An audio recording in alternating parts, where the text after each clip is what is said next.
Bagian 1. Kebangkitan kekuatan yang tak terduga. Pada 22 Mei 1960, keheningan di bawah tanah lepas pantai Chile tiba-tiba terpecah. Pada pukul 19.11, dekat kota Valdivia, terjadi gempa yang tercatat dalam sejarah manusia sebagai gempa terbesar yang pernah diukur, dengan magnitudo momen 9,5. Gempa ini berlangsung sekitar 10 menit, memicu rangkaian bencana tidak hanya di permukaan, tapi juga di kedalaman laut. Epicentrum gempa berada di tempat lempeng Nazca dan Amerika Selatan saling menekan, area di mana stres geologis signifikan telah terakumulasi. Ketika energi yang terkumpul tiba-tiba dilepaskan, getaran mengguncang benua dari ujung ke ujung. Bagian 2. Gelombang, daratan, dan langit. Bencana yang dimulai dengan gempa ini tidak terbatas pada guncangan saja. Dalam hitungan menit, gelombang tsunami dari Samudra Pasifik mencapai pantai. Di beberapa daerah, gelombang mencapai 25 meter. Ratusan kilometer garis pantai Chile tidak hanya menghadapi kehancuran tapi juga kehilangan daratan. Sempadan sungai bergeser, dan beberapa kota pelabuhan lenyap dari peta. Setelah gempa, Pusat Peringatan Tsunami Pasifik mengirimkan peringatan ke puluhan negara di seberang samudera. Namun, sistem saat itu belum memadai. 15 jam kemudian, negara-negara seperti Jepang, Hawaii, dan Filipina mengalami kerusakan besar dan kehilangan banyak nyawa akibat tsunami. Bagian 3. Bangunan yang hilang, sejarah yang sunyi. Kota-kota di dekat epicentrum, termasuk Valdivia, Concepcion, Puerto Montt, hampir sepenuhnya hancur. Di Valdivia khususnya, bangunan kolonial bersejarah, struktur arsitektur kolonial Spanyol, dan gereja batu rata dengan tanah. Pusat kota abad ke-19 retak, menara lonceng runtuh. Banyak rumah bersejarah dan bangunan publik menjadi puing-puing. Kota-kota pesisir seperti Puerto Saavedra dilanda tsunami. Beberapa daerah terkubur di bawah tanah atau tenggelam. Banyak dokumen arsitektur dari sebuah era hilang dan tak dapat dibangun kembali. Bagian 4. Bencana dalam angka. Gempa ini secara langsung dan tidak langsung memengaruhi sekitar 2 juta orang.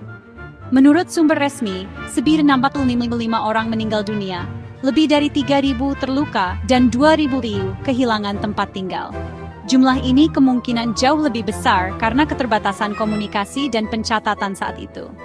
Ekonomi Chile terpukul keras. Lahan pertanian hancur, pabrik runtuh, dan infrastruktur energi rusak. Dengan pelabuhan tidak dapat digunakan, perdagangan luar negeri negara pun terhenti. Institusi pendidikan, rumah sakit, dan situs budaya bersejarah menjadi tidak layak pakai. Bagian 5. Kebangkitan setelah bencana. Setelah bencana, pemerintah Chile meminta bantuan internasional. Bantuan kemanusiaan mulai berdatangan dari seluruh dunia. PBB, Palang Merah, dan banyak negara mengirimkan tim pencarian dan penyelamatan, bantuan medis, dan dukungan makanan. Namun, proses rekonstruksi berlangsung lama dan sangat berat. Setelah gempa, pemerintah mulai membatasi pembangunan di kawasan pantai dan mengembangkan perencanaan kota baru. Sistem peringatan tsunami mulai dibahas secara serius, dan pada 1965, sistem peringatan tsunami Pasifik diperluas. Bagian 6. Pelajaran dari gempa. Gempa Chile 1960 menjadi peringatan mendalam bagi semua negara di zona gempa. Kampanye untuk meningkatkan kesadaran bencana di antara masyarakat lokal diluncurkan. Latihan gempa menjadi hal yang umum di sekolah-sekolah. Standar bangunan diperbarui dan desain bangunan tahan gempa mulai diprioritaskan. Secara internasional, gempa ini memainkan peran penting dalam perkembangan seismologi. Penguatan teori tektonik lempeng, pemodelan pergerakan seismik, dan modernisasi kesiapsiagaan bencana adalah hasil ilmiah langsung dari tragedi ini. Bagian 7. Dampak budaya dan sosial. Rakyat Chile mengalami peristiwa menghancurkan ini tidak hanya secara fisik, tapi juga secara budaya. Puisi, novel, lagu rakyat, dan film dokumenter terus-menerus membawa kisah bencana besar ini dari generasi ke generasi. Solidaritas sosial semakin kuat, terutama di daerah pedesaan, ketika komunitas saling membantu dan mempertebal rasa persatuan nasional. Di antara bangunan yang hancur, bukan hanya batu yang hilang, tapi juga kenangan.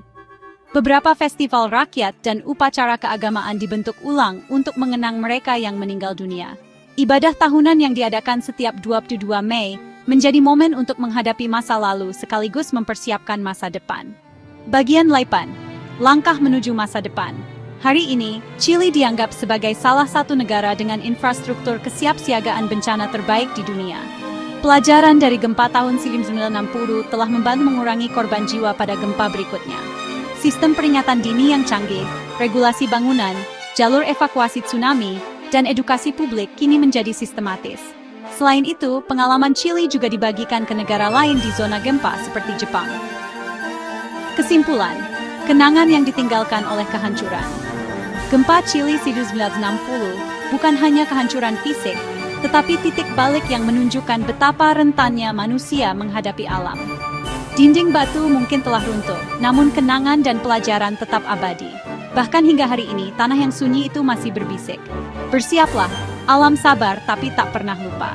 Jika Anda menikmati konten ini, silakan like videonya, subscribe, dan bagikan pendapat Anda di kolom komentar. Dukungan Anda sangat berarti bagi perkembangan channel ini. Terima kasih.